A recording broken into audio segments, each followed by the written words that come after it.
히포크라테스는 없다. 히포크라테스. 안녕하세요. 청년의사신문 송수연 기자입니다. 네, 오늘도 저희와 함께 자리해주신 분 먼저 소개해드릴게요. 오늘은 간사랑동 윤구현 대표님. 안녕하세요. 윤구현입니다. 네. 그리고 청년의사신문 양광모 편집국장님. 네, 안녕하세요. 양광모입니다. 네, 제가 항상 이분을 먼저 소개했었는데 오늘은 특별한 이유가 있어서 마지막에 소개해드리겠습니다.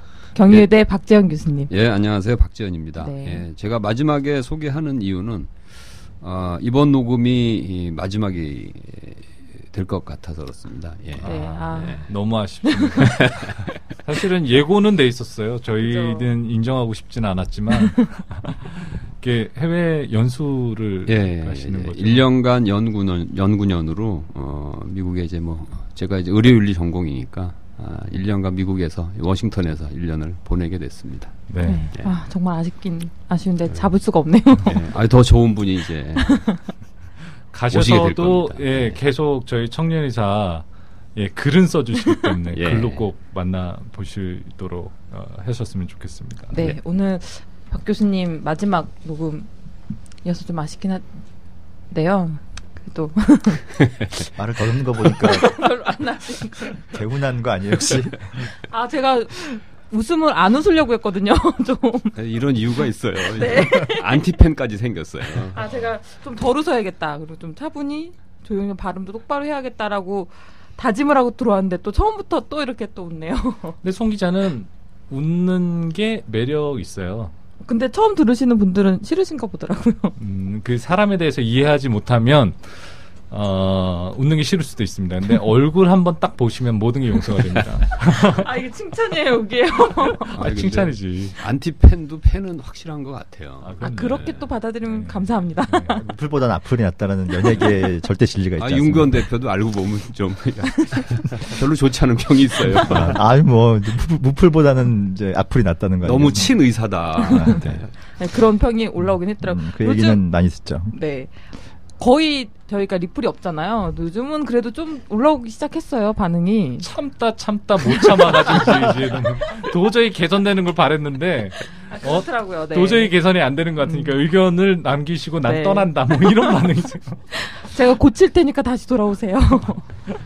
오늘 박 교수님 마지막 방송 이어서 이렇게 자리가 꽉 찬 건 아니지만 저희가 게스트분 말고 뭐라고 불러요? 방청객 같은 오늘 오픈 스튜디오네요, 완전히. 네, 저희 녹음하는 걸 이렇게 지켜보는 두 분이 자리를 함께 했습니다. 네, 경희대 의전원 정재윤 학생과 김도영 학생인데요. 저희 청년의사 신문에 선택 실습을 나왔는데 발언권은 주지 않겠지만 인사의 기회는 드리겠습니다. 짧게 인사의 말씀을 저희 청취자들을 위해서. 안녕하세요. 경희대학교 의학전문대학원 4학년 정재윤입니다. 네, 반갑습니다. 반갑습니다. 끝이에요? 예, 안녕하십니까. 경희대학교 의학전문대학원 4학년 김도영입니다. 좋은 말씀 많이 듣고 가겠습니다. 네, 반갑습니다. 마이크를 준 이유가 있죠. 네. 홍보를 해야죠. 학교에 최소한 10명씩 히브라를 듣고 리플도 좀 남겨주시고 최고의 명의가 들려주는 유쾌하지만 가볍지 않은 이야기, 의학 속의 재미난 진실을 알려주는 김철중의 닥터쇼. 나는 의사다. 히포크라테스에 이어 청년의사가 야심차게 준비한 신개념 의학 토크, 김철중의 닥터쇼. 지금 청년의사 홈페이지나 아이튠즈에서 여러분의 눈과 귀로 확인하실 수 있습니다. 김철중의 닥터쇼.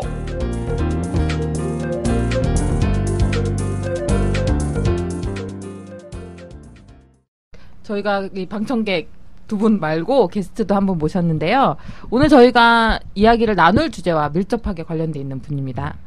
대한전공의협의회 회장 선거에 단독 입후보 하셔서 차기 회장. 그런 단독 입후보 이런 얘기는 그래요? 빼야 돼요? 빼야 되는 거지. 너무 쉽게 되는 자리처럼 보이잖아요. 그런가요? 일단 축하하는 박수 한번 보내주세요. 예. 고대 안암병원의 경문배 선생님이십니다. 예, 안녕하세요. 전 진짜 고대 가정의학과 2년차에 있는 경문배라고 합니다. 네, 반갑습니다. 네, 저희가 경 선생님을 모신 이유가 있습니다. 오늘 저희가 다룰 얘기가 전공의들의 근무 환경에 대해서 얘기를 좀 나눠보려고 네, 아무래도 현직에서 지금 전공의로 근무하고 계시니까 예. 네, 현장의 목소리를 좀 많이 얘기해 주실 것 같고 또 대한전공협의회 정책이사도 맡으셨잖아요. 예. 그래서 정책적인 부분에 대해서도 많은 얘기를 해 주실 것 같습니다. 기대하겠습니다. 네, 일단은 좀 이제 회장님을 모셨는데 뭐 송 기자가 얘기를 했지만 단독 입후보라는 건 저는 사실 이해합니다. 저도 전공의 시절에 그런 제안을 받아본 적은 없습니다만 그 일이 얼마나 힘들고 고달픈지는 알고 있는데 일할 사람을 찾지 못해서 사실 늘 고민이잖아요. 근데 그렇게 입후보를 해서 또 많은 일을 하겠다라고 결정한 뭐 배경이 있으신가요?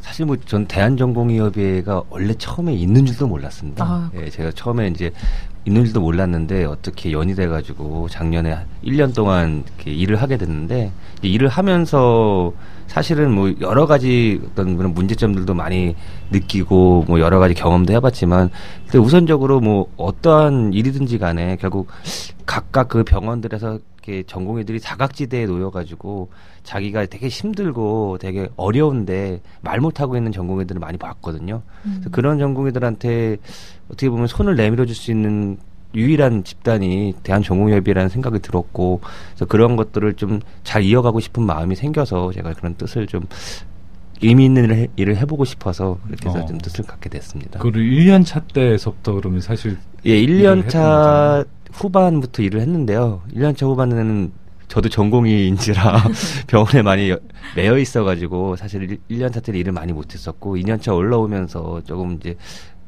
사실 이제 어떻게 보면 전공의들은 과에 대한 그런 특성들이 많이 틀려서 제가 이제 가정의학과다 보니까 조금 어느 정도 그런 이런 일을 할 수 있는 그런 제약이 좀 다른 과에 비해서 덜하기 때문에 그래서 이쪽에서 더 많은 좀 일을 할 수 있게 되었던 것 같습니다.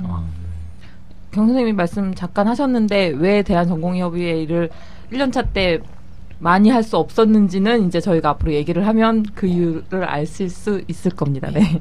오늘 저희가 말씀드렸듯이 전공의 근무 환경에 대해서 얘기를 나눌 건데요. 열악하다는 말들 많이 하잖아요. 그동안 꾸준히 있어왔던 얘기인데 최근에 이게 또 한번 이슈가 됐었어요. 그게 응급실 전문의 당직 제도를 복지부에서 도입한다고 하면서 이제 초기에 전공의 3, 4년 차들도 당직 그 기준에 포함시키면서 논란이 돼서 그때 한참 논란이 됐었잖아요.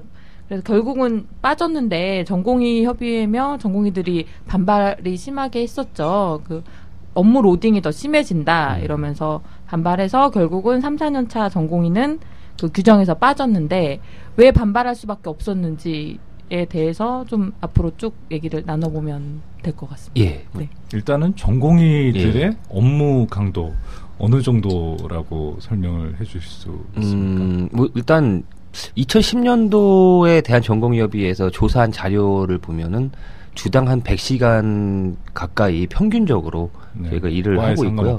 과에 상관없이요. 그러니까 이제 어떻게 보면은 서저리 파트라든지 아니면 좀 더 이렇게 좀 업무 로딩이 많은 그런 과일수록 거의 뭐 140시간, 150시간까지 가는 그런 과가 있고 또 그렇지 않은 또 상대적으로 좀 덜한 과들이 있는 반면에 결국 평균적으로는 주당 한 100시간 정도라면은 결국은 하루에 한 15시간? 최소한 15시간 정도는 일을 하는 거기 때문에 그게 어떻게 보면은 연장선상에서 그렇게 일을 하면서 그러니까 병원에 이제 가셔서 전공의들을 보시게 되면 아시겠지만 어떻게 보면 땀에 쩔어가지고 진짜 자지도 못하고 씻지도 못하고 또 끼니도 잘 이렇게 제때 먹지 못하고 이런 경우도 많아서 어떻게 보면 이 환자분들이 왔을 때 쟤는 전공이다. 저 사람은 전공이다. 이게 탁 티가 나게 되는 그런 경험들을 아마 좀 해보셨을지 모르겠어요. 그래서 아무튼 그런 것들이 어떻게 보면 좀 표면으로 보여질 수 있는 그런 모습들이 아닐까 하는 생각이 듭니다. 그러면은 지금 전공의 이제 협의회에서는 근무 시간을 어느 정도가 되면 좋겠다 그런 안을 갖고 있나요?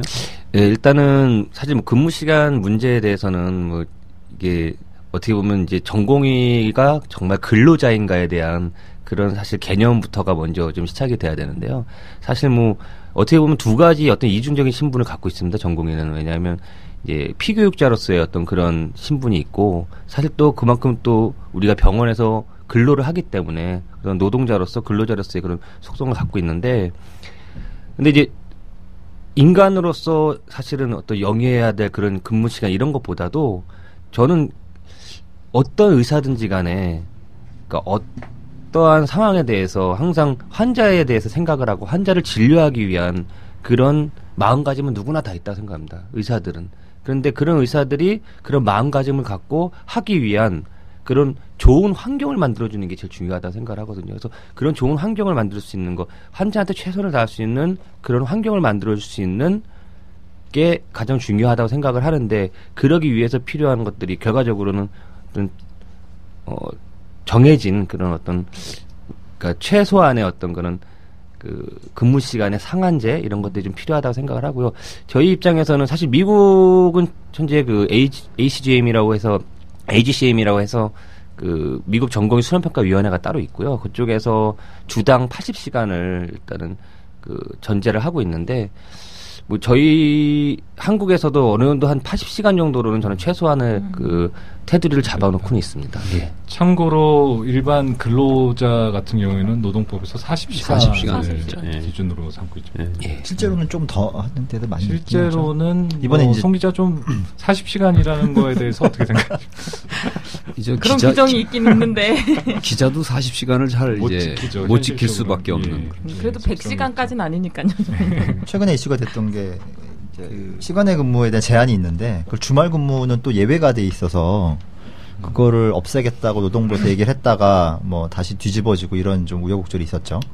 네, 근데 뭐 지금 얘기 그래도 100시간까지는 하는 근로자는 없다고 봐야죠. 전공의가 150시간인 거는 심각한 것 같아요. 저도 전공의를 했었을 때 생각을 해보면 말씀하신 대로 때깔이 다르다라고 얘기를 하죠. 얼굴 안색도 그렇고 가운도 꾀지지하고. 근데 이제 그 당시에 저희 수련받는 병원에서 이미지 쇄신하기 위해서 전공의도 복무 단속을 했습니다. 병원장님이 지나가다가 저를 딱 붙잡고 나서 자네 왜 이렇게 꾀지지? 이런 얘기를 하시는데, 사실은 뭐 잠 2-3시간 자고 제대로 씻지 못하는 전공의가 뭐 가운 뭐 빤다고 해가지고 행색이 나아지지 않는 그런 근본적인 문제에 대해서는 어떻게 보면 병원 측이나 아니면은 뭐 의료계 내부에서도 큰 관심을 안 가졌던 게 뭐 사실이지 않나라는 생각도 들고요. 그래도 청취자분들 중에서는 뭐 모르시는 분들 있을 수 있으니까 전공의는 일주일에 150시간 동안 뭘 하는지, 병원에 의사가 그렇게 많은데 전공의들만 150시간 일하는 겁니까? 아니면 다른 의사들도 150시간 일을 하는 겁니까? 아니면 모든 연차가 150시간을 일하는 겁니까? 뭐 좀 그런 정보를 좀 주셨으면 좋을 것 같아요. 예, 뭐 사실 이걸 이렇게 딱 표준화시켜서 말씀드리기는 좀 힘들지만요.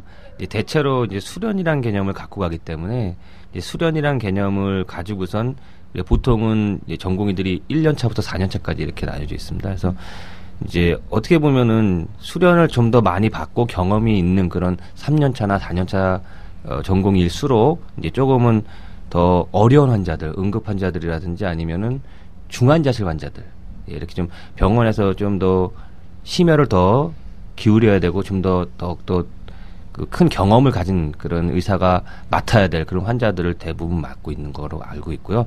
그다음에 민년차, 특히 1년차나 2년차 일수록 어떻게 보면 이제 병동 환자들, 그 다음에 기본적으로는 이제 응급실 환자들도 어떻게 보면 초기에 처음에 어떤 환자들 볼 때는 또 이런 전연차 선생님들이 많이 보도록 돼 있고요. 근데 사실 이제 병원에 병동 환자를 맡는다는 것 자체는 결과적으로 병동에 입원한 환자는 24시간 봐야 된다는 그런 어떤 기본적인 전제가 깔려 있어서 이제 거기서 주치적인 개념으로서 이제 병동에서 일을 하기 때문에 그만큼 업무 시간은 밤에까지 다 연장이 될 수밖에 없는 그런 상황인 겁니다. 그래서 이 근무 시간이 중요한 거는 뭐 다른 직종도 마찬가지지만은 너무 오랜 시간 근무를 하게 되면은 그게 이제 문제가 생길 수가 있거든요. 특히 병원에서는 환자의 건강과 생명과 관련된 일을 하기 때문에 과로하게 되면 그게 환자한테 영향을 미친다는 거죠. 그래서 아까 잠깐 얘기했지만 미국에서는 2003년에 법을 만들어서 전공의들이 주당 80시간 이상 24시간 연속해서 근무할 수 없게 아예 제한을 해놨어요. 이제 그러면서 미국에서도 뭐 이제 허스피탈리스트라는 새로운 직종이 의사가 생기면서 병동 업무를 맡아서 하고 그런 형태로 가고 있거든요. 그래서 근무 시간 문제는 그런 면에서 중요한 것 같은데 아까 얘기한 대로 표준화하기는 좀 힘들어요. 보면은 병원마다 전공마다 또 연차별로 다르거든요.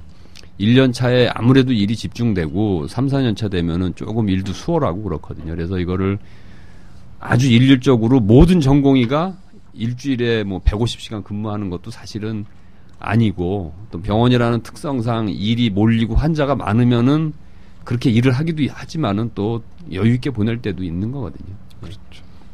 일단 두 가지 측면이 있는 거네요. 일단 인간으로서 기본적으로 누려야 될 뭐 최소한의 수면과 뭐 이런 기본적인 인권에 대한 측면이 있는 것 같고, 두 번째는 환자 안전 측면에서도 굉장히 중요하다. 그런 틀에서 응당법을 어떻게 보면 전공의 협의회에서 반대를 했던 건가요? 맞습니다.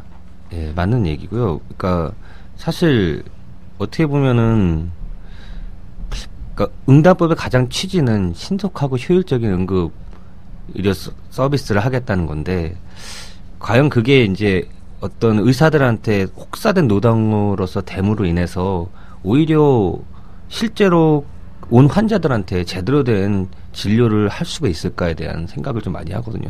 사실은 이게 전문의가 본다, 전문의가 안 본다의 문제 이전에 전문의가 본다고 해도 그 전문의 자체에 대한 어떤 노동이 혹사되고 또 인력이 확충이 없고 이런 상황이 된다면 분명히 그것도 또 다른 문제로 되풀이될 거라고 저는 생각을 하고 있습니다. 그래서 사실은 어떻게 보면은 이 문제는 응답법 같은 문제는 뭐 이전 아까 레지던트 조항 이런 얘기도 하셨지만 사실 변한 거 이전에 계속 있었던 법이었는데 그동안 이게 실제로 실효성을 갖고 있지 않았던 거거든요. 그러면 실효성이 없었던 이유에 대해서 우리가 생각을 해보고 그 이유가 왜 그랬는지를 알고 그거에 대해서 우리가 좀 그거에 대해서 우리가 이제 바꿔나가고 어떤 현실적으로 맞는 그런 시스템을 만들어가야 되는 게 중요하다고 생각하는데, 어떻게 보면 요 응급의료법 같은 경우에는 그런 시스템의 어떤 변화가 아니라 단지 거기에 어떤 강제성이라는 걸 집어넣어주고, 그러면서 실제로 우리가 국민들이 봤을 땐 전문의가 본다는 어떤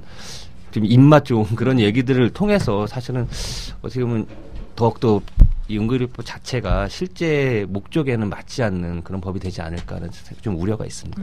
저는 이제 중요한 내용 중에 하나가 이 응당법뿐만이 아니라 전문의가 진료를 하고 교수가 진료를 하면은 진료 수준이 올라가느냐, 그 부분에 대한 생각이 좀 바뀌어야 된다고 생각을 해요. 저는 진료는 팀으로 이루어지는 거거든요. 그래서 오히려 인턴 레지던트 이렇게 또 교수 이렇게 다양하게 구성이 된 의료팀에서 진료를 할 때 어떻게 보면 더 수준 높은 진료를 할 수가 있지, 막말로 전문의들만로만 구성된 진료팀 그리고 교수로만 구성된 진료팀이 최선의 진료를 하지는 못해요. 그거는 사실이거든요.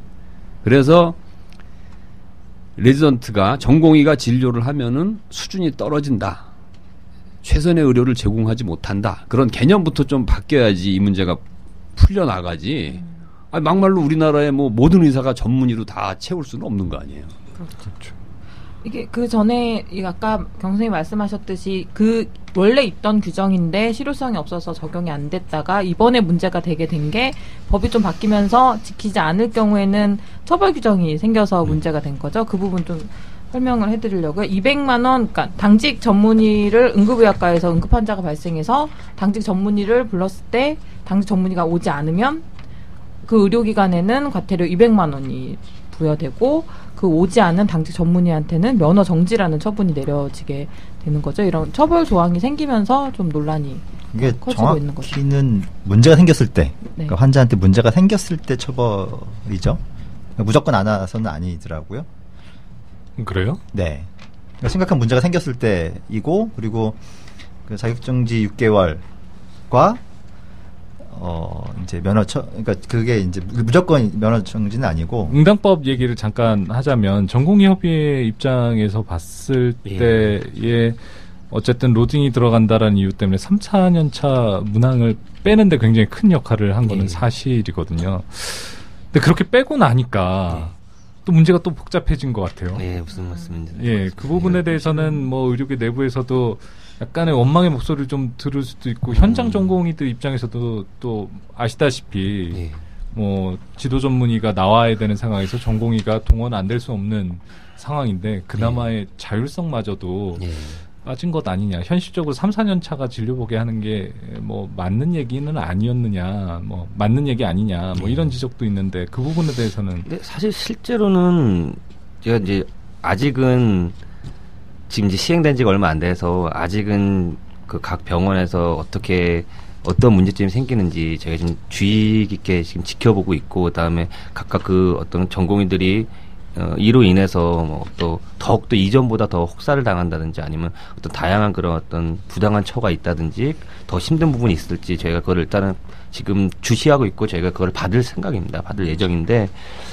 일단은 반대할 당시에는 저희 근본적으로 저희 제한전공의협의가 근본적으로 처음에 말씀드리고 싶었던 거는 이 조항 자체를 저희가 이제 복지부 사무관하고 같이 얘기를 했을 때 당시에도 이 법 자체는 현실에 맞지 않기 때문에 사실은 실제 전면적인 재개정이 필요한 문제라는 거에 대해서 얘기를 나눴었지만 이 법이 이미 입법 예고가 된 상황에서는 이걸 다시 되돌릴 수 없다는 답변밖에 못 들었었거든요. 그럼 그 상황에서 저희가 최선을 다할 수 있는 방법은 사실은 그 조항에 대한 거를 삭제 요구를 할 수밖에 없었던 거였고, 뭐 그렇지 않았다면은 어떻게 보면 많은 어떤 그런 로딩들이 전공의한테 또 올 수밖에 없는 상황이었고, 물론 지금도 그 전에도 그런 로딩이 있었지만 어떻게 보면 그 로딩이 3, 4년차한테로 완전 다 몰리게 될 수 있는 그런 상황이 왔을 거라는 생각이 들어서 저희가 그 상황에서의 최선의 조치를 취했던 것 뿐이고요. 그렇다고 해서 이 법 자체 이제 잘 돌아갈 거다 이렇게 생각하는 건 절대 아닙니다. 절대 아니고 이거는 어차피 전면적인 재개정이 필요한 부분이고, 아까 교수님이 말씀하신 것처럼 사실은 뭐 응급실에서 정말 신속하고 정말 효율적인 의료 시스템이 되려면 어떻게 보면 그런 팀제로 운영되는 거 정말 좋은 얘기라고 생각하거든요. 전문의가 본다고 모든 게 다 해결될 거라는 거는 어떻게 보면 잘 모르는 그냥 국민들의 시각일 뿐인 거지, 우리 의료인의 시각은 그렇지가 않기 때문에, 그래서 어떻게 보면 그런 부분을 우리가 이제 만들기 위해서는 저는 이 의료 시스템, 이 법 자체를 시행하기 전에 이 법에 앞서서 사실은 실제로 뭐 전공의들은 전공의들, 또 전문의들은 전문의들, 그런 인력 확충과 그다음에 그런 시스템에서 안에서 뭐 근로시간에 대한 문제, 그런 것들을 어느 정도 우리가 좀 만들어 놓고 그다음에 이 법을 새롭게 좀 재개정해서 가는 게 옳지 않나라는 생각을 하고 있습니다. 근데 저는 이 전공의 협의회 활동을 보면서 이 정부에서 보건당국에서 전공의들을 꽤 의식을 하는 것 같아요. 네? 어떻게 보면 굉장히 제일 두려워하는 집단인 것 같기도 하고. 사실 전공의가 병원 의료의 핵심이거든요. 병원 의료의 손과 발이기 때문에 손과 발이 움직이지 않으면은 특히 우리나라 같이 병원 위주로 돼 있는 보건의료 제도화에서는 아마 엄청난 일이 일어날 겁니다. 그래서 그런지 전공의 단체에서 뭘 요구를 하면은 그래도 좀 얘기를 듣는 거 아닌가 그러는데, 그런 거 어떻게 생각하세요? 글쎄요, 예전보다는 많이 좀 그런 부분이 좀 좋아졌다고는 좀 느껴지긴 하는데요. 예, 근데 이제 뭐 어떻게 보면은 전공이라서라기보다는 진짜 현 상황에서, 현 환경에서 정말 옳은 방향이 뭔지를 얘기하면은 그게 맞다고 생각하면 그렇게 가야 되는 게 맞지 않을까. 저는 항상 그렇게 생각하고 있습니다. 근데 예전에는 사실 지금처럼 전공의들의 목소리가 크지가 않았었거든요. 특히 전공의 기간이 지나고 나면 뭐 다 이제 전문의가 되는 거고, 전문의가 되고 나면 전공의 시절은 추억일 뿐이고, 전공의들이, 후배 전공의들이 고생하는 거는 나 때도 그랬어 정도의 얘기로 묻혔는데, 군대랑 더 심했죠. 그렇죠. 군대 얘기랑 비슷하죠. 군대랑 똑같은 군대 거죠. 갔다 온 얘기랑. 그에 비하면 지금이 그 전공의들의 목소리가 많이 반영되고, 그만큼 어떻게 보면은 전공의협의회의 권한이라고 해야 될까요? 권력이라고 해야 될까요? 그 목소리가 사회적으로 큰 파급력을 느끼고 있는데, 차기 회장으로서 굉장히 좀 부담되는 부분도 있겠어요? 예, 뭐 부담되는 부분보다도 또 사실 많은 선배 의사분들께서도 사실은 뭐 전공이 나 때도 뭐 이렇게 하고 지났는데 뭐 니네 당연히 이렇게 해야지, 이런 시각이 아니라 이제는 조금 뭔가 좀 바꿔야 된다는 거에 대한, 이제는 뭔가 이런 관행이 없어져야 된다는 거에 대해서 선배 의사분들도 그렇고, 실제로 이제 어떤 사회적인 환경이나 사회적으로 국민들도 그런 거에 대한 좀 공감이 있기 때문에 어떻게 보면 이러한 뭐 저희 전공의협의회 이런 의견들이 조금씩 지금 반영되고 있는 건 아닐까 하는 생각이 듭니다.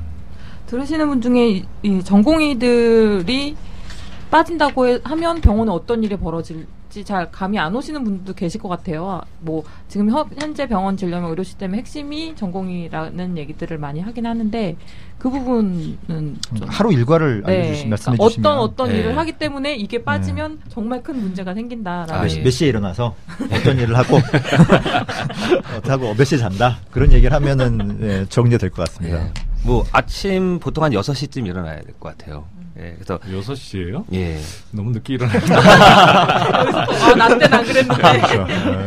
한 6시에는 일어나야지. 한 7시쯤이면은 보통 이제 회진을 이제 미리 셀프 회진을 저희가 돌아야 되기 때문에요. 병동 환자가 있으면. 그래서 미리 일어나서 한 1시간 정도 이제 셀프 회진을 돌고 그다음에 이제 각각 그 과마다 이제 브리핑하는 시간이 있습니다. 그래서 각각 그 전날 환자 상태라든지 이런 걸 서로 보고하고 그다음에 필요시에는 뭐 여러 가지 또 뭐 전월 발표라든지 이런 것들 다 같이 한 걸 이렇게 하는 그런 시간을 갖고 그런 시간이 끝나면 보통 한 9시 뭐 좀 이상 되고요. 이제 그때부터 이제 회진을 돌아요. 회진을 돌고 회진을 돌면은 뭐 이거는 사실 과에 따라 틀리긴 한데 보통 이제 일반적으로 내과 기준으로 하면은 이제 회진을 돌면서 한 2시간 뭐 많으면 3시간씩 또 이렇게 모든 이제 그 환자분들을 돌면서 이제 그 교수님하고 같이 그 환자의 상태나 그런 거에 대해서 저희 같이 보고하고 같이 보게 됩니다. 끝나고 나서 이제 그날 그 오전에 이제 환자분에 따른 그런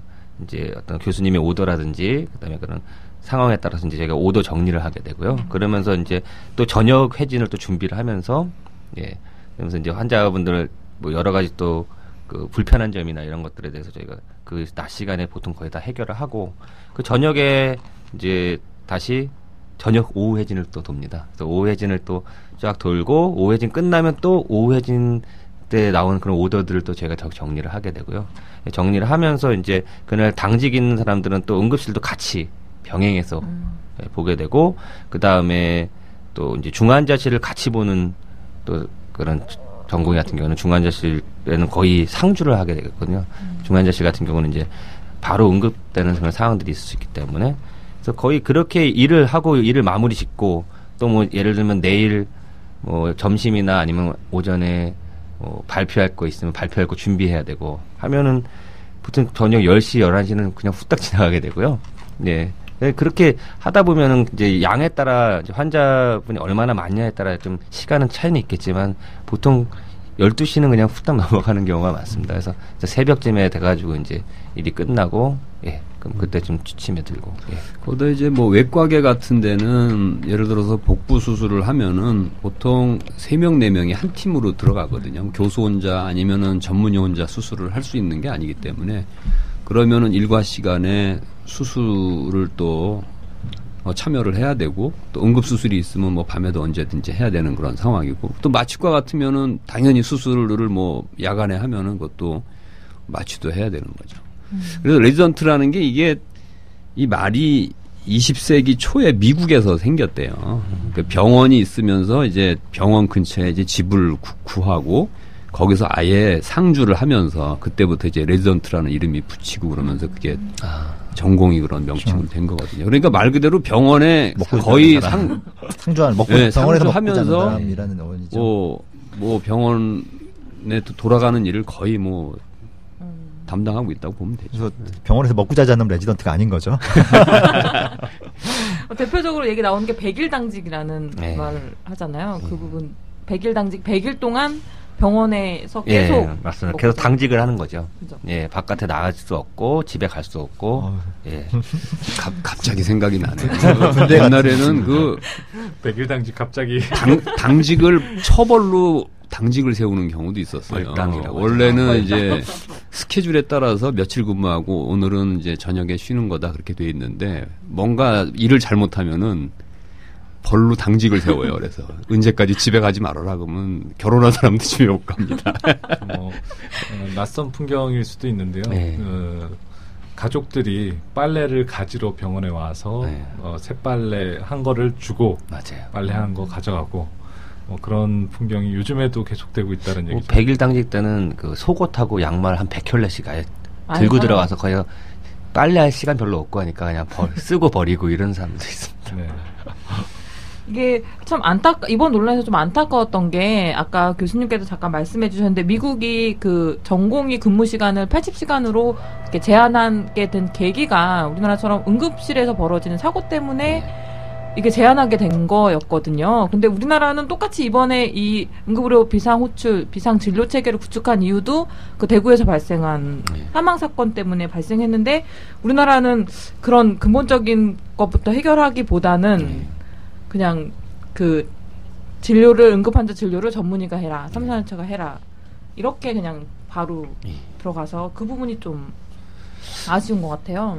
그 뭐 사실 전문의가 없는 병원들도 있고 매우 소수인 병원들도 있는데 그런 병원들에 대해서는 어떻게 이 응급진료 시스템이 정말 진행될 건지 그런 생각도 좀 해봐야 될 것 같고 또 얼마만큼 인력 확충을 우리가 할 수 있는지 또 만약에 그런 인력 확충이 되면 그 인력에 대해서 어느 정도의 보상을 해줄 수 있는지 이런 것들에 대한 좀 그 유관단체들이 같이 좀 협의해서 그런 부분에 대한 얘기를 해볼 필요가 있었는데 그런 게 좀 너무 부족하지 않았나 하는 생각만 뭐 그 전직 집행부의 임원이기도 했고 하시니까 좀 말씀을 드리면 이번 응당법에 대해서는 뭐 최선을 다해서 방어를 한 거다 전공의위에서 그런 이야기는 있지만 그냥 제가 봤을 때는 좀 그 전공의협의회에서 최근에 들어서 행보가 실제 전공의들의 문제점의 현장의 목소리를 듣는 것보다는 너무 정치적으로 움직이는 거 아니냐라는 느낌도 사실 솔직히 있고요. 그거에 대한 근거로는 1, 2년 차하고 또 3, 4년 차하고는 사실 삶의 질이 굉장히 또 다릅니다. 1, 2년 차들이 병동 당직 쓰면서 응급실 당직을 쓰면서 또 우리가 잘못된 관행이긴 하지만 1, 2년 차에 대해서 교육이란 이유만으로 환자 상태에 대해서 보고하는 거를 뭐 엄격하게 가르칠 필요는 있지만 경직된 보고 체계가 1년 차한테는 굉장히 큰 압박이거든요.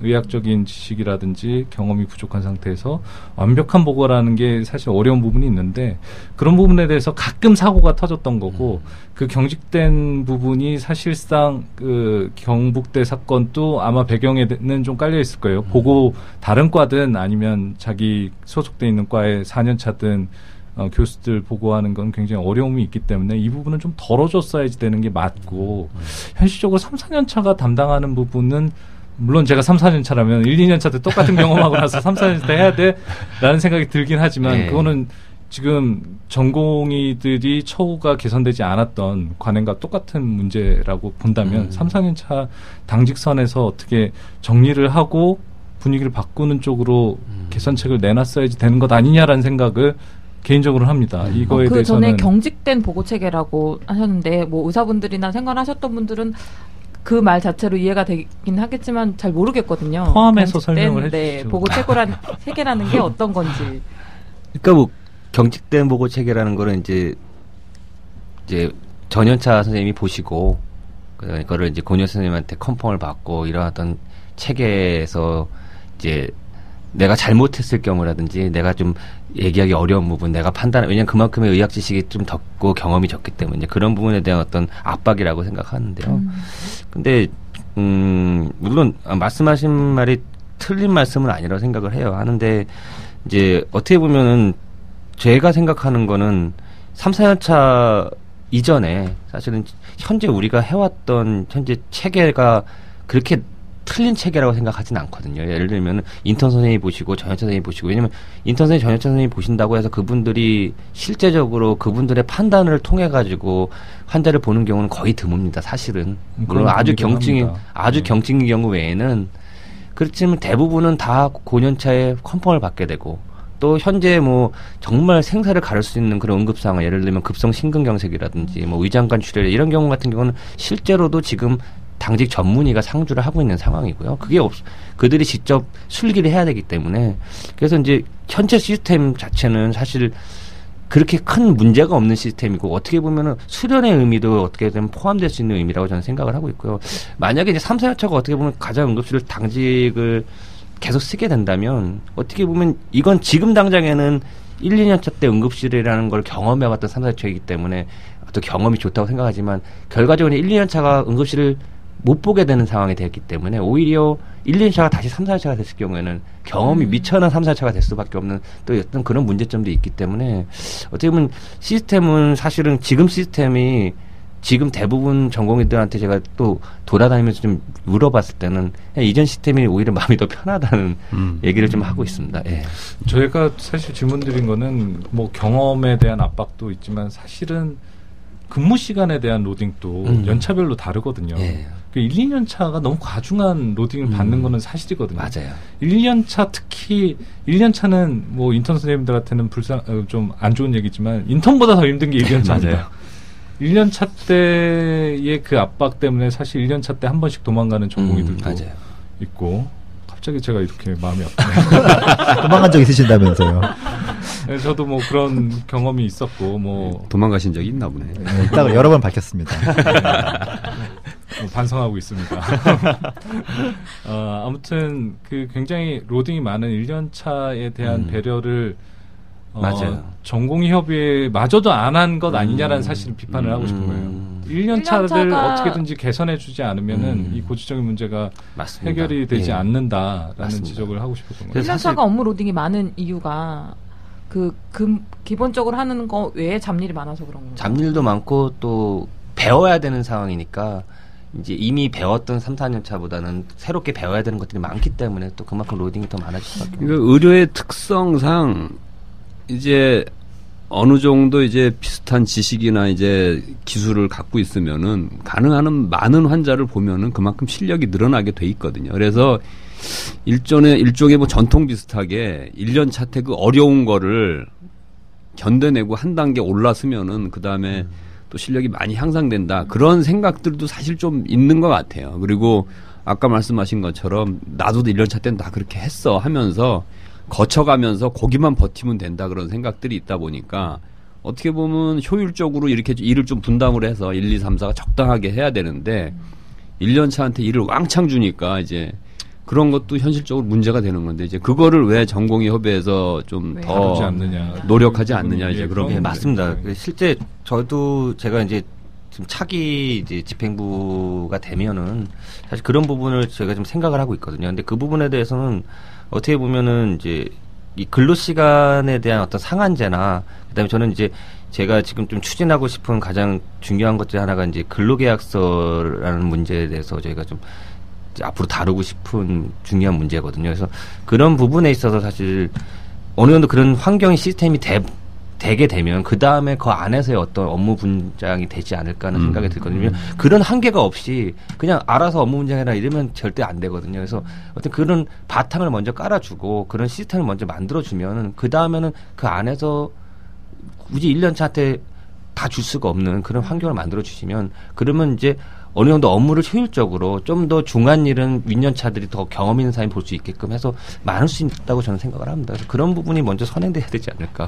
그럼 지금 현재 그 근무 시간, 그러니까 포괄적으로 우리나라는 전공의 근무 시간 어느 정도 해야 된다는 규정이나 지침이 없는 상태. 원래는 그 제가 알기는 2009년도인가 그 대한병원협회하고 표준 수련 지침을 만든 걸로 알고 있습니다. 그거 안에서도 주당 80시간으로는 정해져 있는데요. 지침입니다, 그냥. 권고안이에요. 예. 그래서 그렇게 권고한다는 것밖에 안 돼서 어떻게 보면 지금 그렇게 지켜져 있는 데가 아무 데도 없기 때문에 예, 그게 문제인 것 같아요.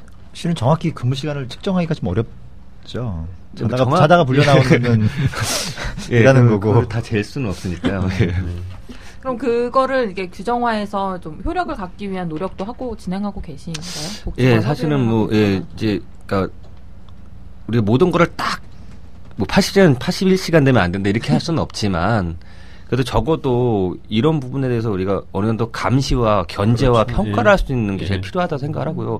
그런 걸 할 수 있는 게 사실은 병원 신임평가위원회라고 해서 실제로 미국에서도 전공 수련평가위원회라는 걸 독립화 시켜놓은 것처럼 현재 우리나라에서도 그런 전공 수련평가위원회가 독립화된 그런 위원회가 존재해야 되는데 현실상으로는 현재 병원협회 산하로 이런 신임평가위원회라는 게 있거든요. 그래서 그런 문제에서 저는 어떻게 보면 견제와 균형이 지금은 잘 이루어지고 있지 않는 건 아닌가. 그래서 저희가 지금 요구하는 부분도 그런 전공의 수련평가위원회가 독립적으로 존재해서 각각 유관단체들이 동등한 인원수로 배정된 그런 위원회가 탄생을 해서 실제적으로 그런 부분에 대한 그런 균형 있는 감시, 평가 이게 제대로 이루어졌으면 하는 게 하나의 목표입니다. 그래서 주당 80시간이라는 게 보면은 말씀하신 대로 이렇게 정확하게 확인할 방법도 사실 없어요. 의사라는 직업 특성이 그냥 개원가에서 그냥 외래만 보면서 나는 몇 시부터 몇 시까지 근무하겠다. 그런 경우를 빼놓고는 병원에서는 사실은 그게 불가능해요. 환자가 안 좋으면은 나올 수밖에 없고 주말에도 그런 시간과 관계없이 나와서 회진 돌고 다 그렇거든요. 그래서 어떻게 보면 그냥 최소한을 요구하는 거라고 봐도 될 것 같아요. 전공의들한테 업무 로딩이 많아지고 하는 이유 중에 하나가 일선 병원에서는 전공의를 값싼 노동력 정도로 평가 이렇게 하면서 하는 경우가 많잖아요. 그래서 그런 것도 있는데 이런다 보니까 또 문제가 되는 게 수련 환경이 또 문제가 되고 있어요. 어찌 보면 전공의들은 배우면서 이렇게 수련받고 교육받는 것도 상당히 중요한 부분인데 그런 거는 좀 이렇게 뒤로 미뤄지고 환자 진료 보는 인력으로만 돼서 문제가 되는 것도 있잖아요. 그 부분. 예, 사실 물론 이제 수련이라는 게 뭐 어떻게 환자를 보는 것 자체도 어떤 수련의 일종이긴 하지만 사실상으로 저는 10년 전, 20년 전에 현재 전공의들과 현재 전공의들을 비교해 봤을 때 사실은 어떻게 보면 이전에는 정말 더 잡일이 많았다고 저는 생각을 해요. 왜냐하면 예를 들면 이렇게 지금 전산화되지 않았기 때문에 실제 뭐 필름을 다 찾으러 다녀야 되고 진짜 그렇게 고생을 하시는 거 알고 있습니다. 그리고 현재는 그런 어떤 전산화되고 그래서 어느 정도 어떤 육체적인 게 좀 더 좀 편해졌다고 생각할 수는 있지만 따지고 보면은 실제로 수련의 의미랑 근로의 의미에서는 어떻게 보면 근로의 의미가 더 커졌다고 저는 생각을 하거든요.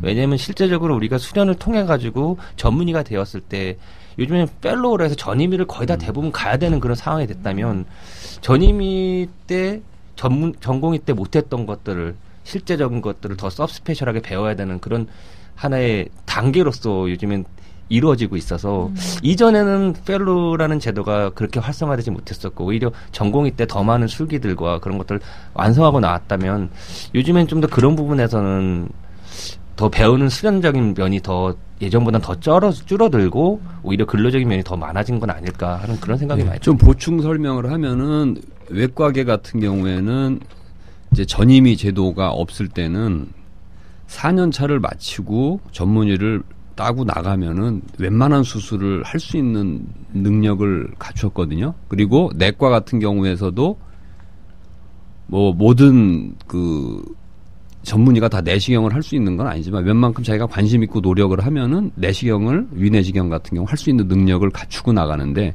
지금은 그렇지를 않습니다. 막말로 전공이면 딱 마치고 나가서 할 수 있는 게 좀 옛날에 비해서는 적어졌고요. 그리고 전임의 제도라는 거는 근데 사실은 아주 그 특수한 그런 영역을 하는 거거든요. 예를 들어서 내과를 예를 들면은 내분비 내과에 전임의 펠로우를 한다. 그러면은 그 전임의를 마치신 분들은 나가서 다른 환자를 보고 싶어 하지도 않고 볼 능력이 떨어져요. 뭐 갑상선이나 뭐 이제 당뇨 환자나 그런 환자는 열심히 보는데 다른 문제가 있는 환자가 오면은 두려워하고 피해요. 그러니까 그런 면에서는 굉장히 교육이나 수련의 기회가 옛날에 비해서는 줄어들었다는 거죠. 네. 그게 근무 그 이외의 것들을 하는 것 때문에 줄어든 건가요? 이게 사실은 여기가 의료 환경이 나빠진 것도 원인입니다. 의료 환경이 저희 비뇨기과 같은 경우에는 대표적으로 펠로우를 안 하는 과였거든요. 제가 있을 때만 하더라도. 근데 지금 펠로우를 못 들어가서 안달이라고 할 정도로 이제 서울에 있는 큰 병원들에는 전국에 있는 뭐 전문의 막단 비뇨기과 전문의들이 펠로우를 큰 병원에서 하는 경우가 많은데 그러다 보니까 저희도 똑같은 일이 겪어지게 되죠. 이제 병원 입장에서는 서비스 개선의 차원에서 전연차의 업무 영역을 많이 좀 축소하고 로딩을 줄여준다라는 측면에서는 좋지만 그 일들이 올라가기 시작한 거죠. 물론 긍정적인 부분도 있습니다. 옛날 같은 경우에는 사실 수술에 대해서 정확히 이해를 하지 못하는 1년차 때도 ORG라고 하죠. 수술 기록지를 작성하는 것도 트레이닝이다라고 했지만 이제 현재는 그 1차로 어시스트, 퍼스트 어시스트를 뭐라고 그래야 되죠? 제일 조수. 제일 뭐 그 집도의가 있으면은 제일 조수가 작성하는 걸 기본적으로 원칙으로 하는 풍토가 됐고 뭐 여러 가지 측면에선 좋아졌습니다만 이제는 4년차가 되더라도 뭐 스킨 닦는 게 주 업무가 되었다라는 웃지 못할 상황이 된 것도 사실 아주 단순하게 얘기하면 내 고생은 해도 내 배울 거 배우고 할 줄 아는 걸 이제 생기면 하겠다 그런 건데 이제 그런 게 상대적으로 적어지면서 고생은 더 많이 한다 그런 느낌이 드는 거죠. 사실 제가 이렇게 지방의 전공의들 만나봤을 때 그런 얘기를 했거든요. 정말 주당 40시간 가능할까요? 이제 물어보면 주당 40시간 당연히 안 되죠. 근데 주당 80시간은 가능할까요? 저는 그 전공의들은 주당 뭐 80시간 좋습니다. 좋은데 자기가 어차피 여기를 들어온 거는 자기도 수련하러 왔기 때문에 정말 제대로 된 수련 받고 싶고 또 자기가 일한 만큼 보상받고 싶다 이런 얘기 많이 합니다. 사실은. 왜냐하면 그동안 당직비 아예 없는 데도 많고 정말 실제로 우리가 야간 당직을 쓰는데 실제 다른 회사나 그런 일반적인 근로기준법에 준하는 그런 당직비를 전혀 받지는 못하고 있거든요. 그래서 오히려 그들이 얘기하는 거는 내가 조금 더 일을 하더라도 그만큼에 대한 수련과 그만큼에 대한 보상 받고 싶다는 얘기를 대부분 많이 하고 있습니다. 사실. 근데 이게 큰 병원, 그러니까 대학병원급에서 수련을 받고 계신 전공의 분들과 또 좀 상황이 다른, 그러니까 좀 더 조금 소규모에서도 수련을 받고 있는 전공의들도 많잖아요. 그래서 그런 쪽에서는 더 수련 환경이 열악해서 문제가 되기도 하는데 그게 대표적인 게 얼마 전에 수련병원 지정이 취소됐던 난강병원이 되게 문제가 됐었잖아요. 저희가 기자가 직접 가서 둘러봤는데 정말 병원 상태 어떻게 이런 곳에 전공의들이 수련을 받고 있을지 정말 의아할 정도로 거의 뭐 전공의들 입장에서 근무 강도는 굉장히 낮은데 수련 환경이 안 좋다 이 얘기인 거죠. 네. 그때 기사를 보니까요. 이제 그 서남의대 남강병원의 병상 가동률이 1% 수준에도 못 미칠 때도 있었고 이 수술 건수도 굉장히 적고 그러니까 말 그대로 여기는 이제 교육과 수련을 받지 못하는 거죠. 세월만 보내는 거죠. 그런데 일단 궁금증이 그런 병원에서 왜 수련병원으로 유지하려고 했을까요? 사실은 거짓말까지 하면서 했던 것이 이제 값상 노동력을 유지하려고 했던 것이다라고 보시는 거죠? 그렇게 보는데 사실 이 문제는 결국 병원에서 정말 제대로 된 평가를 못했다는 겁니다. 각 수련병원의 이러한 상태라는 거, 이러한 실태라는 거를 과연 병원협회에서는 알고 있었냐. 알고 일단 병원협회에서는 제기를 했고 복지부가 받아들여서 지정 취소를 하려고 했던 거죠. 그 전에 사실은 이런 것, 이 난강병원에서 이 실태를 사실 눈가림하고 그 다음에 겉에 리모델링만 하고 사실 이걸 유지하려고 노력을 많이 했었거든요. 근데 그런 것들을 실제적으로 지금까지 이렇게 이어오게 된 거는 어떻게 보면 좀 제대로 된 평가를 신임 업무에 대한 평가가 지지부진하지 않았나. 실제로 실사를 통해서 그쪽에 가서 정확한 그런 평가를 하지 못한 게 아닌가 하는 생각이 좀 듭니다. 그 얘기는 뭐 지금 대전협에서 주장하고 있는 것 중에 하나라고 생각하는데 그 사용자 입장, 고용주 입장에 병원이 교육까지 맡고 그거에 대해서 그 협회가 관장한다라는 것이 문제가 있다라는 맥락으로 얘기를 하시는 건가요? 뭐 그럼 대안으로는 어떤 거를 얘기를 하고 계십니까? 그러니까 뭐 일단은 사용자 단체가 본인을 스스로 평가를 하게 되는 업무잖아요, 지금. 그거는 결과적으로 그렇기 때문에 좀 더 타이트하지 못하고 좀 더 느슨해질 수밖에 없고 또 어떤 그런 거에 대한 처벌 자체도 상당히 쉽지 않은 그런 양상을 많이 보이고 있습니다. 사실 이 난강병원 실태도 그런 부분의 하나라고 생각을 하고 있고요. 그래서 이제 아까도 말씀드렸지만 결국은 독립화예요. 독립하고 다른 어떤 집단에 소속되어 있는 게 아니라 실제로 이거는 그냥 독립화된 하나의 단체, 하나의 위원회로서 예를 들면 뭐 대한의학회, 대한전공의협의회, 대한의사협회, 병원협회, 복지부까지 각각의 동등한 인원수로 구성된 그런 어떤 하나의 위원회가 이루어져야 된다고 생각을 합니다. 저 개인적으로는. 추가로 설명을 드리면은요. 지금 뭐 인증평가, 평가인증, 신임평가 이런 거는 각 교육기관에서 다 합니다.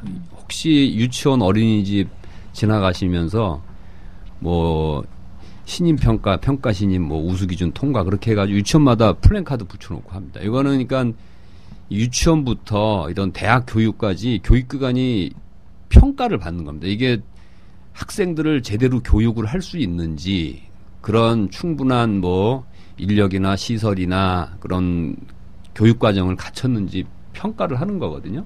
이거는 뭐 의과대학도 인증평가를 하고 있고 뭐 간호대학 다 하고 있습니다. 공학기관도. 마찬가지로 이제 그 전공의도 이렇게 수련받고 교육기관의 일종이기 때문에 그거를 이제 평가를 해서 제대로 교육을 시킬 수 있느냐. 이제 사람의 생명과 건강을 다뤄야 되는 의사를 제대로 배출할 수 있느냐. 그거를 평가하는 건데 지금 차기 회장님께서 말씀하시는 거는 근데 그게 병원협회 당사자가 그거를 평가를 한다는 게 말이 안 된다는 거죠. 대개는 독립적인 기구에서 이렇게 하거든요. 그래야지 공정하게 평가를 하지. 사용자 입장에서 하면은 병원은 굴려야 되고 레전트는 필요하면은 좀 엉터리로 할 가능성이 있다. 그 얘기죠. 그 엉터리로 하는 경우가 많다라고 보시나요? 아, 이제 엉터리라는 표현은 좀 과격했나 보네. 지금 얘기해놓고 보니까 이게. 엉터리는 아니지만, 뭐, 난강병원 같은 사례가 다른 곳에도 있다라고 파악이 되는 데가 있나요? 뭐, 특별하게 이렇게 파악된다기보다는요, 이제 뭐, 지금 어떻게 보면 수련 환경 자체가 큰 개선이 없었던 것도 어떻게 보면 그런 부분에 큰 증거라고 생각이 되어지고요. 뭐, 아마도 난강병원 같은 그런 실례가 진짜 지방에 진짜 어떤 진짜 힘든 그런 병원들에도 충분히 있을 거라고 저는 생각을 합니다. 병협에서 수련 환경 그 실태 조사를 하겠다고 얼마 전에 얘기가 나왔던데 좀 어떻게 보세요? 기대를 좀. 네, 수련 환경 실태 평가 뭐 전공의 설문조사 한다고 막 그렇게 하시더라고요. 근데 전공의 설문조사는 대한전공의협에서 저는 했으면 좋겠습니다. 왜냐하면은 우리 전공에는 우리의 얘기면 설문조사도 우리가 하는 게 맞지 않을까 생각이 들거든요. 그래서 물론 저희가 이제 수련 실태 설문조사를 그동안 해왔는데 작년에는 못했었는데 올해 다시 저희가 좀 진행을 할 겁니다. 그래서 수련 실태 설문조사하고 건강 실태 전문조사를 좀 같이 요번에 하려고. 전공의 건강. 네. 전공의 건강에 대한 문제를 요번에 처음 한번 다뤄보고 싶은 거고요. 왜냐하면 외국에서도 그런 문제에 대해서 NEJM이나 1년에 논문이 나와요. 실제로 나오고 있는데 우리나라는 전혀 그런 게 없어서 그런 부분을 한번 생각을 해보고 싶은데 그래서 물론 병원협회에서 얼마나 그거에 대해서 공정한 어떤 그런 설문조사를 할 수 있을지 모르겠지만 실제로 설문조사 상에서 병원에서 압박받는 정보가 많습니다. 휴가 열흘 갔는데 14일 갔다고 써야 된다고. 그렇게 써야지 그 병원 자체에서 페널티를 안 받기 때문에. 휴가 가는 건 옛날보다 좋아졌어요. 저희는 여름에 3박 4일 그게 완전히 저희 동기는 그 필름 찾아놓은 다음 주 환자 프랩해 놓은 게 없어졌다고 제주도 휴가를 갔다가 비행기 타고 올라온 그래서 아무튼 긴 얘기를 하죠.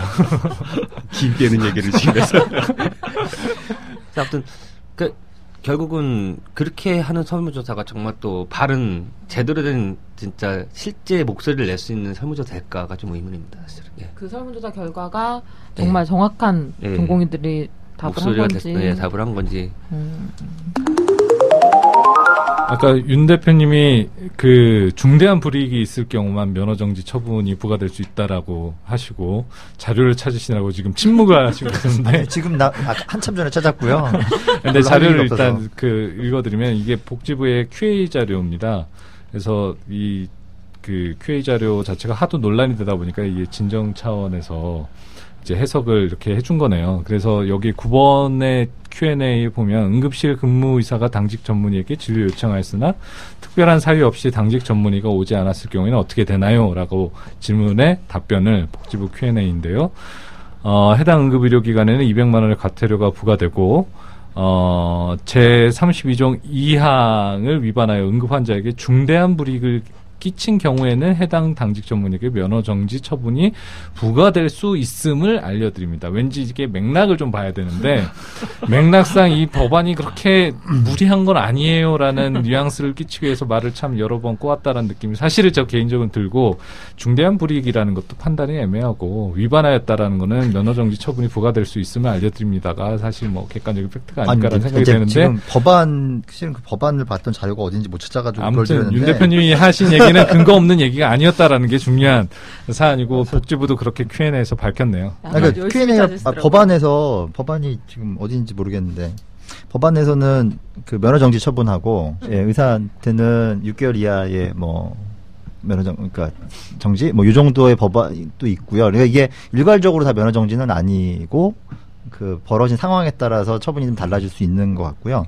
그 정도는 해줘야죠. 그리고 그게 윤 대표님은 의사들한테 이제 너무 걱정하지 말아라 그 말씀을 하시는 건가요? 근데 환자 입장에서 봤을 때는 뭐 이번 법안 자체가 긍정적인 부분이 없진 않다 이렇게 보시고 계신 거죠? 그러니까 결국은 이 법안이 만들어진 계기가 이제 2010년 경북대 사건 때문이고 그러면은 분명히 경북대 사건을 보면서 이제 위원회가 꾸려졌잖아요. 그 당시에 전공의협의회도 참여를 했던 걸로 알고 있는데 그 위원회가 꾸려지면서 왜 이런 일이 벌어졌나를 이제 하나하나 과정을 다 찾은 것 같아요. 그래서 이 문제가 벌어진 이유가 뭐냐, 이 문제를 어떻게 해결할 거냐를 가지고서 법안이 개정이 된 것 같거든요. 그 중에 하나가 아까 얘기 나온 것처럼 이제 전연차 선생님이나 인턴 선생님이 그 이제 전공이나 아니면 고년차를 콜하는 거에 대한 부담감을 느껴서 그러니까 그 사건도 얘기 나오는 거 보면은 영상의학과랑 소아의학과 선생님을 부를 수 있느냐, 부르면 오겠느냐, 뭐 이런 고민들을 한 거에 배경이 있나 봐요. 그래서 이제 분명히 그럼 안 오면 어떻게 할 거냐, 안 오는 거에 대한 부담감을 주자라고 해서 이제 그 처벌 조항이 들어간 것 같고요. 그 나중에 그 사건을 평가한 내용을 보면은 그런 사고가 벌어졌을 때 처벌할 수 있는 규정이 전혀 없더라. 또 되게 중요한 내용이 들어갔거든요. 그래서 이제 병원이나 아니면 이제 담당 전공이나 담당 전문의한테 처벌을 좀 주자.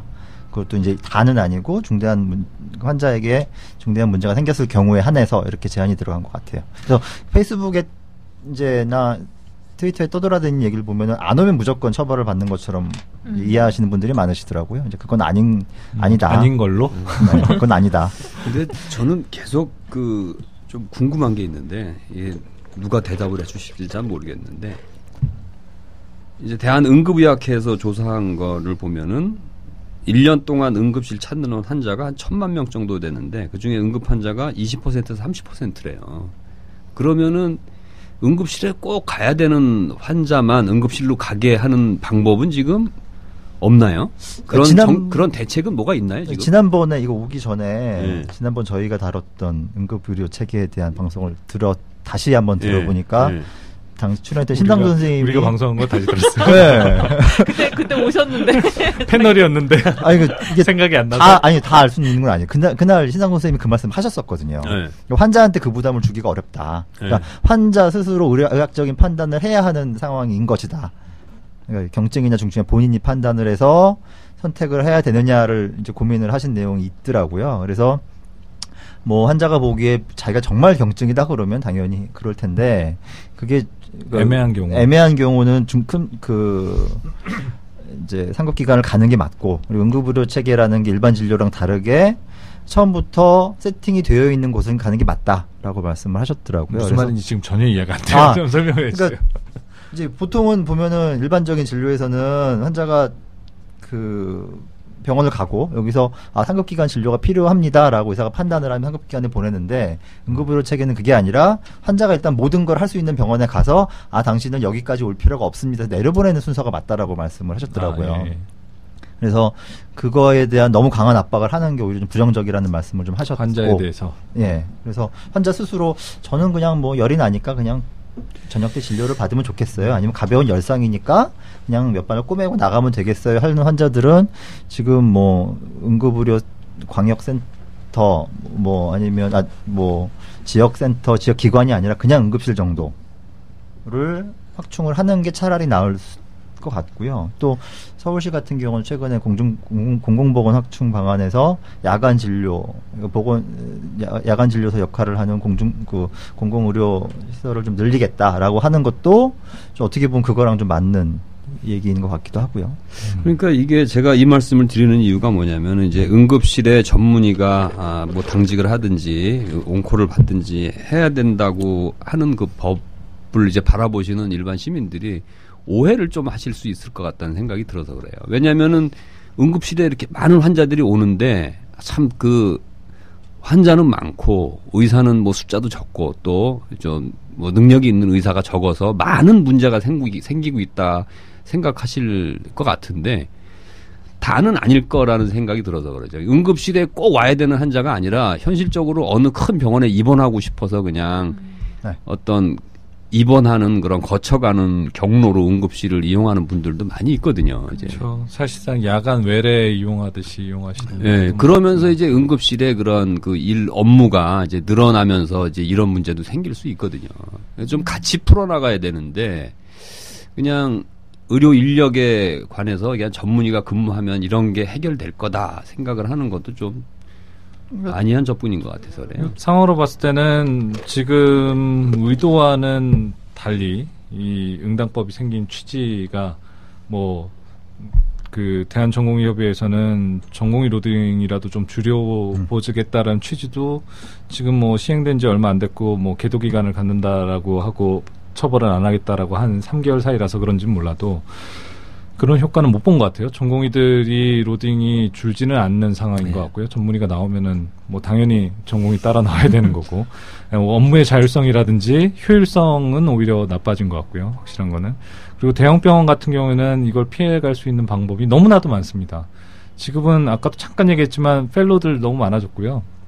거의 모든 과가 아주 일부 과 빼놓고 펠로들이 거의 다 있고 심지어는 저희 과 같은 경우는 무급 펠로도 있고요. 네. 그래요? 무급 펠로를 하는 과들도 꽤 있습니다. 뭐 그렇죠. 무급이라는 게 여러분이 상상하는 그 무급 맞습니다. 돈 없이 펠로를 하는 거고 실제로 그런 제안들이 가고 있고 뭐 무급이라고 하더라도 뭐 연구비 정도로 해가지고 생활비 보존을 해주겠다라는 뭐 그런 현실적인 타협안이 나오고는 있지만 어쨌든 그런 상황에서 펠로우가 많은 상황에서는 전문 인력을 가지고 있는 대형 병원은 이 법안을 얼마든지 피해갈 수 있는 상황이고요. 실제로도 또 뭐 병원협회나 아니면은 복지부가 나서가지고 편법도 사실상은 가르쳐주고 있는 상황이기 때문에 전공의를 응급실에 파견을 보낸다든지 아니면은 바로 입원을 시켜가지고 전공의가 보게끔 한다든지 그리고 또 그냥 법안 그대로 보더라고 하더라도 지역응급 의료기관이 문 닫는 거는 사실 기분 나빠가지고 문 닫는 것도 좀 있는 것 같아요. 뭐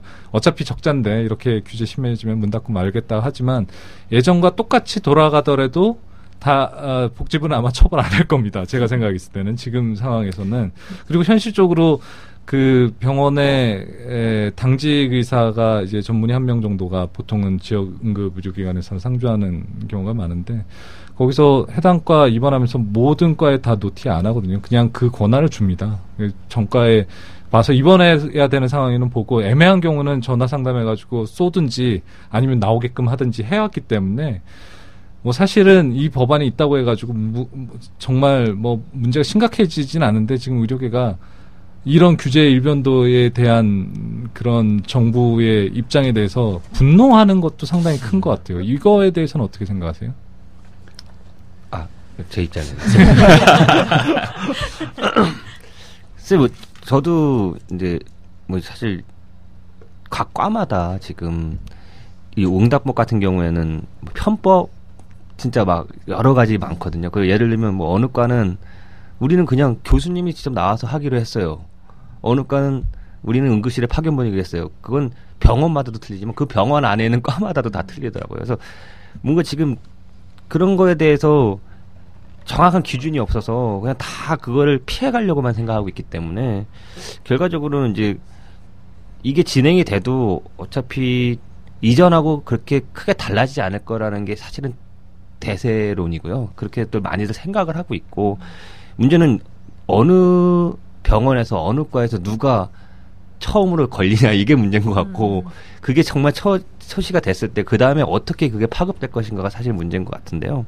만약에 그냥 흐지부지 된다면 그냥 이전하고 별 차이 없이 돼버리고 오히려 어떻게 보면 뭐 파견이나 뭐 바로 입원 이런 것들 통해서 피해는 환자한테 다 고스란히 가지 않을까 하는 생각이 더 들어요. 예를 들면 환자 굳이 입원하지 않아도 되는 환자를 바로 입원시켜야 되는 그런 상황이 올 수도 있는 거고 결국 이런 부분에서 이제 우리가 그냥 이렇게 지내더라도 결국 환자들은 나중에 이런 사실들을 알게 될 거 아닙니까? 그래서 그들이 또 어떻게 이런 상황에 대해서 얘기를 할 수 있을까? 그거에 대해서 좀 고민을 해봐야 그렇습니다. 지난번 방송 다시 한번 보면은 그때 그 문제를 다시 듣기를 권장하는 방송 포그라테스입니다. 그 문제를 삼으셨던 게 중소병원들 그러니까 병실이 남는 중소병원들은 지금도 입원을 좀 많이 시킨다. 그러니까 뭐 병실이 비기 때문에 수익 차원에서 입원을 시킨다라는 말씀을 하셨었고 큰 병원 같은 경우는 어차피 병실이 없기 때문에 예, 병실이 뭐 입원하기 어려운 병원들은 입원을 시킬 수 없겠죠. 그래서 뭐 지금하고 그렇게 달라질 것 같지 않고 그리고 이제 응급 환자가 잘 발생하지 않는 마이너과들 같은 경우는 실은 응급실에서 응급처치를 제대로 하지 않아서 그 과에 해당하는 중대한 불이익이 벌어질 일도 사실 별로 없을 것 같아요. 예를 들어 피부과나 뭐 성형외과나 이쪽에서 뭐 그 몇 시간 진료가 처치가 늦었다고 해서 중대한 환자한테 중대한 불이익이 생길 거냐? 그 과에 해당하는 그러면은 안 와도 처벌 사항이 아니거든요. 처벌 대상이. 그래서 지금 말씀하신 것처럼 지금 상황하고 특별히 다르진 않는데 차이가 있다라면 환자한테 문제가 생기면 의사가 책임을 져야 된다. 근데 안 왔을 경우에 그 차이가 있는 것 같아요.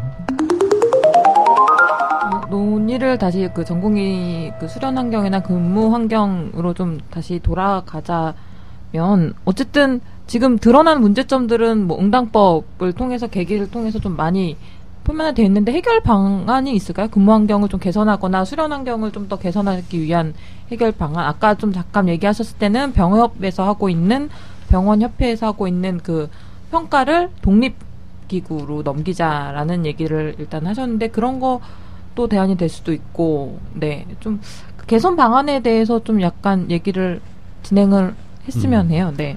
아까 잠깐 얘기가 나왔지만 이제 미국의 뭐 ACGME 그런 게 있거든요. 그래서 그 졸업 후 의학 교육 그러니까 인턴 레지던트 교육과 관련해서 이제 인증 기구가 있거든요. 그래서 거기서 하는 업무는 뭐냐면은 그 병원을 이렇게 파악을 해서 뭐 교육 인력이라든지 시설이라든지 프로그램 그런 거를 파악을 해서 이 기관에서 교육을 수련을 제대로 시키겠구나 그러면은 인증을 해줘요. 그러면은 거기에 이제 지원을 해서 수련을 받고 나갈 수가 있는데 만약에 거기서 인증을 안 해주면 거기서 수련을 받을 수가 없죠. 근데 이게 굉장히 역할이 커요.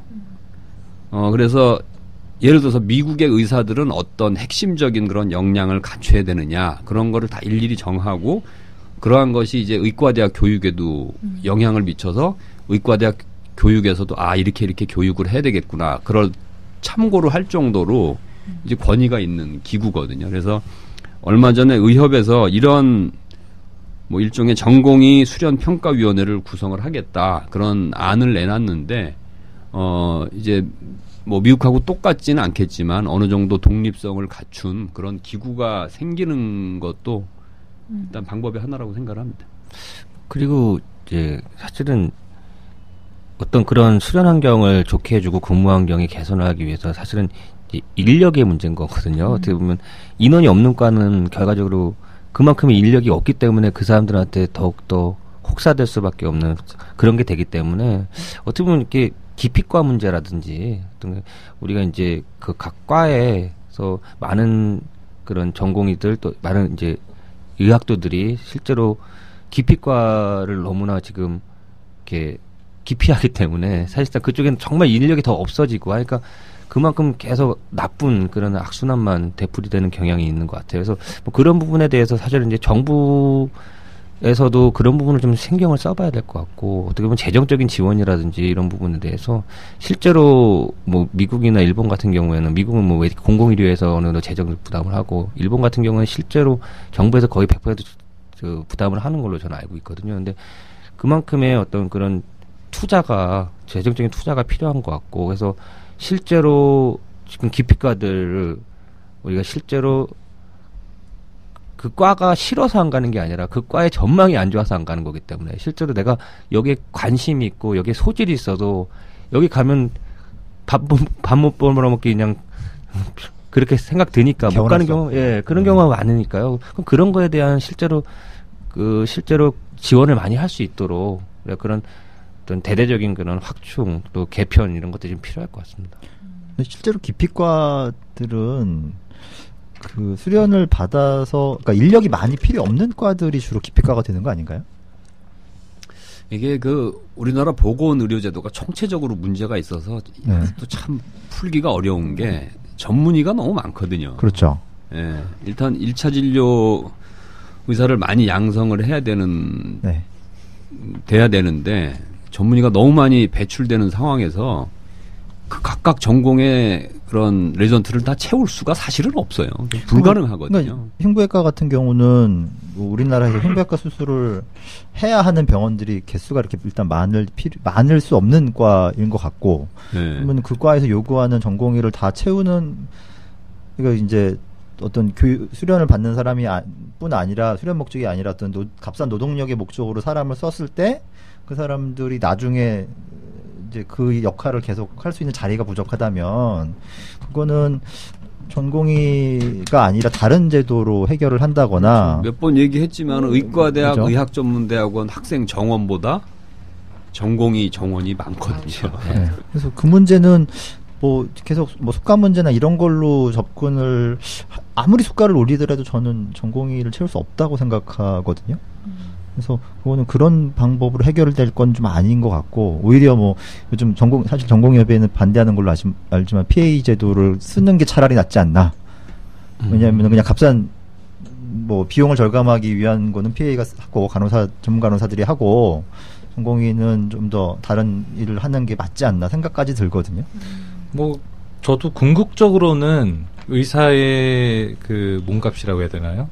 그리고 한정된 인력 문제에 직면을 한다면 의사가 지금은 사실상 모든 의료 행위를 다 담당하고 있지만 좀 더 값싼 인력한테 넘겨줘야 되는 시점이 올 수 있다고 생각하고 이미 미국은 그렇게 하고 그렇죠. 있고요. 근데 이제 우리 완전히 그 PA 제도를 전면 부정하기에는 뭐 그런 근본적인 방향성에 있어가지고는 좀 문제감을 느끼긴 하는데 현실을 봤을 때는 현실 문제가 해결되지 않은 상태에서 그걸 허용하기가 좀 어렵다라는 게 아마 많은 좀 고민해본 사람들의 결론이 아닐까라는 생각이 들어요. 물론 뭐 일부 예외과는 뭐 자신들만은 예외가 됐으면 좋겠다라고 얘기를 하긴 하겠지만 그게 이제 계기가 돼가지고 많은 또 다른 과에도 영향을 미친다라는 것 때문에 아마 공식석상에서 의료계는 공식적으로는 반대를 한다라고 저는 이해를 하고 있고요. 뭐 전문의를 선호했던 이제 과거에 우리 사회의 그런 풍토 또 거기다가 지금 대형병원 입장에서는 전공의가 굉장히 중요한 근로자라는 사실이 맞물리면서 전문의 수급은 굉장히 어려운 상황이 처했지 않나 생각하고 아까 뭐 허대석 교수님은 지금 해외 사례를 예를 들어서 호스피탈리스트 고용 얘기를 하고 있는데 미국 같은 경우에는 그런 제도를 통해 가지고 실제 그냥 팀이 진료를 보더라도 전공의 인력에 의존하지 않더라도 환자 진료가 가능하도록 하는 풍토 그리고 또 실제로는 전공의뿐만 아니라 전문의 자체도 미국 같은 경우에는 볼 수 있는 환자 수를 캡을 씌워놓는 거예요. 그 이상 못 보게. 이런 안전장치에 대해서 좀 더 적극적인 논의가 우리도 있어야 되지 않을까라는 지금 뭐 거의 마무리 발언을 혼자서 하고 시계를 보면서 이제 저는 좀 아쉬운 게 뭐냐면 이번 사건도 벌어지면서 이제 숙가 문제를 계속 지적을 하는데 실은 응급의료는 숙가로 해결할 수 있는 부분은 아니거든요. 네, 지난번에 신상도 선생님이 나와서도 이제 우리나라 숙가 체계에서 응급실이 환자를 봐서 수익을 낼 수 있으려면 환자가 1년에 6만 명 정도가 와야 되는데 서울대병원이 간 넘었다. 우리나라에 넘는 데가 서울대병원밖에 없다는 뜻이거든요. 서울대병원이 제일 크니까. 그러면 숙가를 얼마를 올려야지 나머지 작은 응급실이 해결을 할 수 있느냐. 대도시가 아닌 지역의 응급실은 그러면 어떻게 해결을 할 거냐의 문제가 계속 발생을 하는 것이고, 그거는 수가는 전반적으로 다 저수가 문제이기 때문에 전반적으로 올려야 되는 부분을 전제로 할 때 오히려 응급실은 별도의 지원체를 가는 게 맞다고 생각이 되고요. 이번에 그 응급의학 보건복지부 담당 과장이 바뀌었잖아요. 바로 시행하기 전에. 실은 그분하고 좀 같이 일을 해본 적이 있었어요. 바뀌기 전에 사람 얘기입니까? 아니, 지금 바뀌신 분. 네. 2004년도에 좀 큰 사건이 있었죠. 의료계에. 그 대한적십자에서 직원이 그 부적격 혈액이 10만 건 이상 출고가 되었다 그래서 시민단체에서 이제 그거를 터뜨리고, 그래서 이제 혈액 안전이 크게 위협받는 일이 벌어졌는데, 그때 그 문제 해결한 분이 그분이거든요. 그래서 저도 그때 같이 참여를 했었는데. 요지가 뭡니까? 좋은 분이니까. 아니요. 계산의 여지가 있다. 아니, 윤 대표님이 지금 비하인드 스토리를. 아니요. 그렇게 원하시던. 그 당시에 그 문제를 해결하려고 조 단위의 돈이 들어갔거든요. 제 기억으로 3, 4조 정도였던 것 같아요. 그래서 그 과장님이 그거를 집행을 했죠. 예. 그러니까 이거는 이 문제도 그러면은 그 정도 예산이 들어가면 저는 해결할 수 있다라고 보거든요. 올해 보니 지금 이번에 그 어제인가 그제 발표된 보도자료 보면은 이제 응급의료책이 정부 그러니까 평가 결과가 나왔는데 보통 한 500억 정도 연에 지원을 하는 걸로 되어 있더라고요. 그래서 이제 결국은 액수를 높여야 되는 문제가 하나 있고, 그리고 응급실이 너무 많아서 지원해야 될 곳이 너무 많아서 개수를 줄여야 될 부분도 좀 있는 것 같은데 절대 스스로 줄이지 않으니까 어떻게 보면 이번 기회에 좀 스스로 좀 줄여주기를 바라면서 예산을 놀리고 하는 쪽으로 갈 것 같고요. 그런 얘기가 나오고 있죠. 이번 기회에 부실한 응급의료기관을 정리하는 그렇죠. 구조조정하는 계기가 될 수 있다라는 얘기들을 하기도 그래서 하죠. 남는 지원금을 다른 데다 더 쓰는 그런 거시적인 시각을 기대를 한다. 그리고 예산은 확실히 늘어야 된다고 봐요. 그게 수가 문제를 해결할 부분은 아닌 것 같고, 응급실을 지원하기 위한 돈을 그 정도 쓰면, 혈액 안전을 위해서 쓴 돈만큼을 쓰면은 저는 해결이 되고, 말씀하신 그 허재혁 선생님이 이번에 말씀하신 호스피탈리스트를 더 채용을 하는 체계건 그 전공의가 보는 환자 수의 캡을 두는 문제건 해결할 수 있다라고 보고요. 그 혈액 안전 문제는 아직까지도 조사를 합니다. 네. 심지어는 그때 생긴 문제를 가지고서 계속 조사 사업을 7년째 계속 하고 있거든요. 그 정도 열의를 가지면은 저는 해결할 수 있는 부분이라고 봐요. 정부의 어떻게 보면 정치적인 의지 이런 게 좀 해결되는 문제, 필요한 부분이 아닌가 생각이 듭니다. 따지고 보면 논란이 되는 게 이 응급의료 기관이 다 이제 민간 영역이잖아요. 거의 대부분의 민간 병원에서 공공의 서비스를 해야 된다라는 이유로 우리가 지금 많은 규제들을 어쩔 수 없이 받아들여야 되는데, 우리나라가 속편하게 얘기하면은 정부가 운영하면 되죠. 정부가 인력 양성하고 공공병원이 없거든요. 우리나라에 그렇게 많지 않습니다. 병상의 수로 따지면 80%는 민간이 가지고 있고 20%라고 하지만 지금 지역 의료기관서부터 해가지고 권역응급센터까지 대부분 다 많은 수가 이제 민간 영역이 있는데, 그러면은 정부가 지원금을 가지고 언제 의료에다가 돈을 쓸 것이냐. 우리가 아까 이거 그 방송 시작하기 전에 몇 가지 이 한정된 재원을 가지고 어느 질환에다가 먼저 이거를 지원할 것이냐, 건강보험을 지원할 것이냐처럼 우리 이 사회가 1년 예산이 한 300조 되죠, 지금?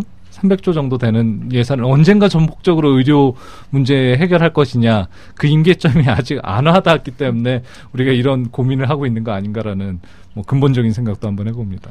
근데 복지부가 이번 사건 그 응당법을 계기로 해서 그 내부의 그 전공의 수련환경 모니터링 평가단 이런 걸 구성해서 논의를 진행해서 좀 환경 개선하는 방안을 마련하겠다라고 얘기가 나온 것 같은데, 논의가 진행이 되고 있나요? 거기 전공의협회도. 네, 저희 쪽에는 얘기를 들어본 적이 없습니다. 아, 그래요? 예. 거짓말한 거야? 분명히 논의 대상에 대전협도 들어있던데. 그러니까 지금 누가 거짓말한 거야? 기자가 거짓말한 거야? 그러니까 지금 보면은 저희랑 같이 이렇게 얘기 나누는 방식이 좀 아닌 것 같아서요. 예, 아무래도 병협에서 먼저 그런 걸 다 얘기를 해놓고 나중에 저희한테 아마 의견을 구하는 식으로 올 것 같은데, 예, 조금 그런 부분은 같이 좀 얘기하고 같이 좀 이렇게 만들어 나갔으면 좋겠습니다, 개인적으로. 예.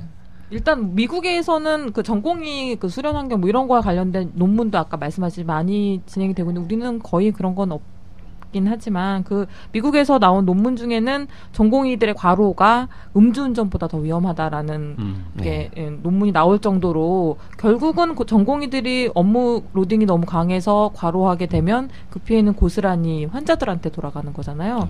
이런 문제가 응당법을 계기로 해서 좀 이슈화 됐으니까 이번을 계기로 해서 좀 아까 뭐 복지부에서도 평가단을 만들어서 개선 방안을 마련하겠다고 했으니까 정말 방안이 좀 나왔으면 좋겠네요. 네, 지침뿐만 아니라 뭐 규정으로 좀 가이드라인을 정하거나 이랬으면 좋겠습니다.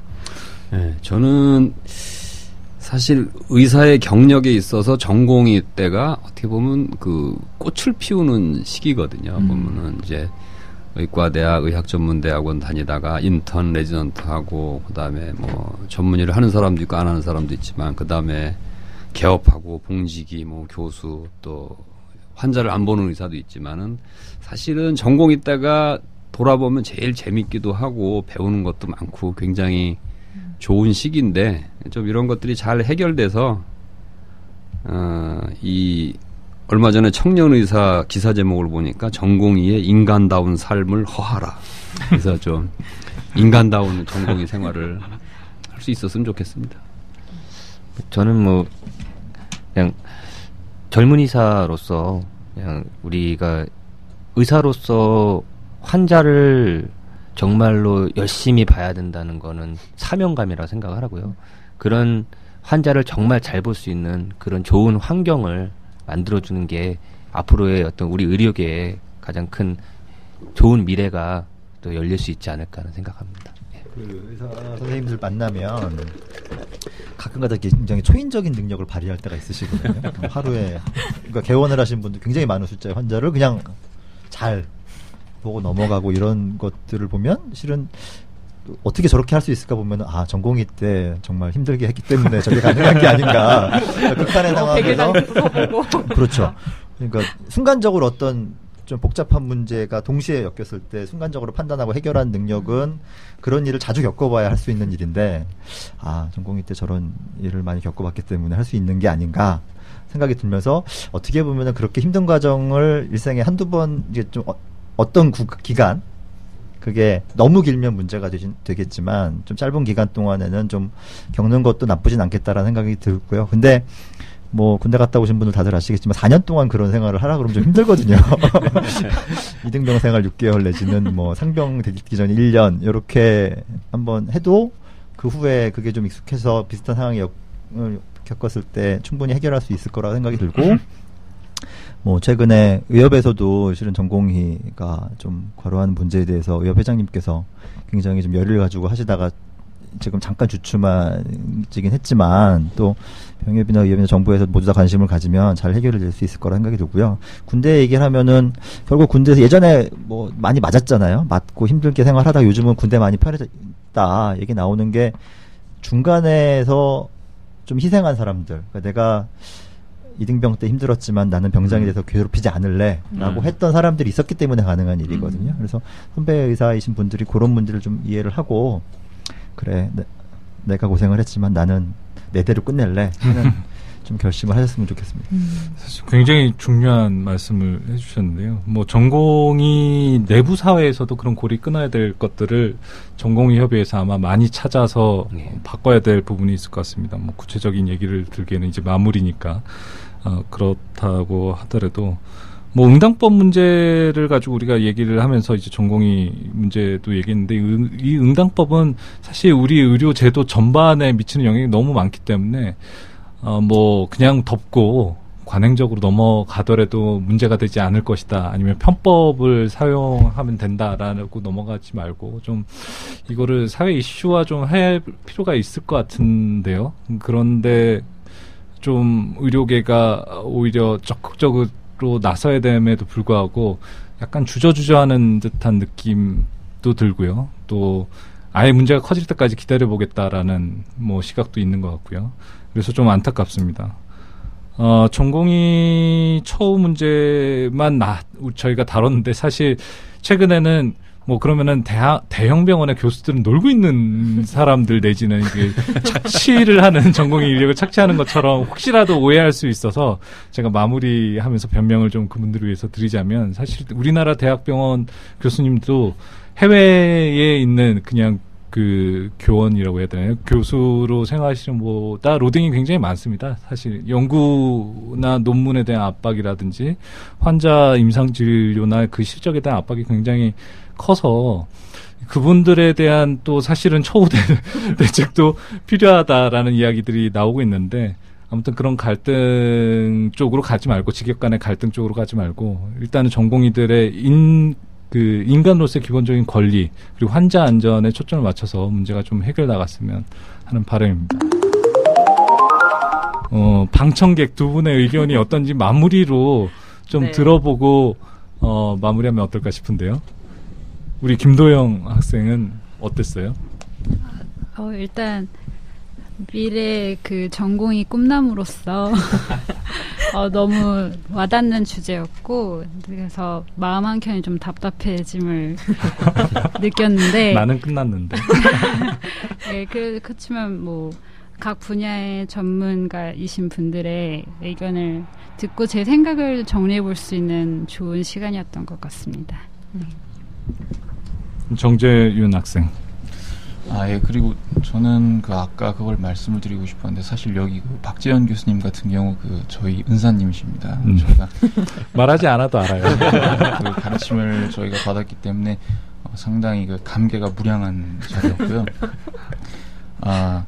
오늘 다뤘던 이 사태가 저희 두 명한테 있어서는 상당히 특별한 위상을 갖는 문제라고 좀 생각을 합니다. 왜냐면 아까도 말했지만 저희는 앞으로 이제 전공의 생활을 이제 본과 4학년이니까 이제 1년 또 채 안 남았네요. 이제 사실 엄밀히 얘기하자면 내년부터 본격적으로 시작이 될 것 같은데요. 이제 여담으로 말씀드리자면 사실 좀 불안한 게 사실입니다. 저희끼리 있을 때는 뭐 술자리에서나 뭐 이런 데서도 이거에 대해서 대처하는 방안이라고는 고작 푸념이라든지 아니면 뭐 신세한탄 이런 걸로 끝나는데 오늘 이렇게 전문적으로 이렇게 이거를 다뤄주실 수 있는 분들하고 얘기를 이렇게 나눌 수 있어서 상당히 좋은 자리였던 것 같습니다. 네. 감사합니다. 네, 저는 마지막으로 박재현 교수님 소감 한 말씀 듣고 싶어요. 저희랑 이게 히구라 본방송만 16회 녹음인 거고 그 사이에 특별판이라고 해서 의협회장 선거 후보자들과도 하셨었잖아요. 그 20회가 넘게 녹음을 하셨는데 어떠셨어요?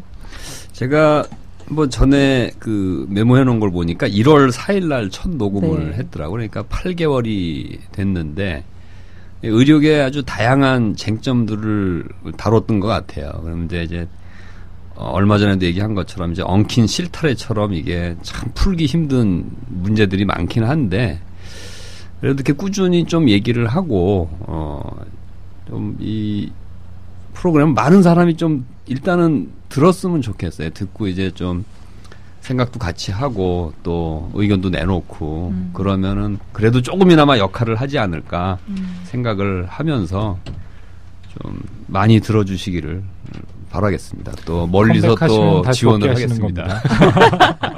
아마 더 좋은 분이 있으면은 이 컴백을 못 할 거예요. 예, 그동안 감사했습니다. 저희도 감사했습니다. 정말 감사합니다. 저희는 오늘 녹음은 이거 끝이지만 이제 박재현 교수님이 저희 고정 패널에서 아쉽게도 이제 하차하시니까 저희도 시즌 2로 해서 새로운 멤버들과 해서 좀 더 나은 모습으로 조만간 또 찾아뵙겠습니다. 네, 수고하셨습니다. 네, 수고하셨습니다. 눈물 나요.